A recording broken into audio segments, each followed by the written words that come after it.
Hello everyone, it's Stephen again. I'm your pilot for today.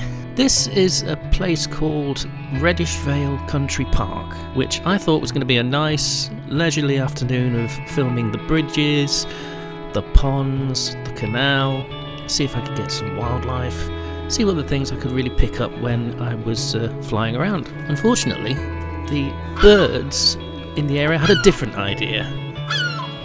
There you have it, they attacked the drone.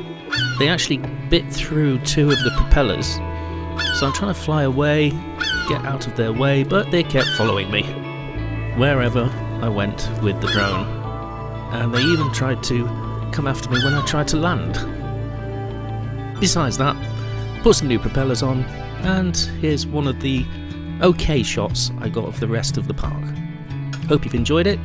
If you find some comedy value from it, let me know. And consider becoming a patron. Also, liking and subscribing is great. See you on the next one.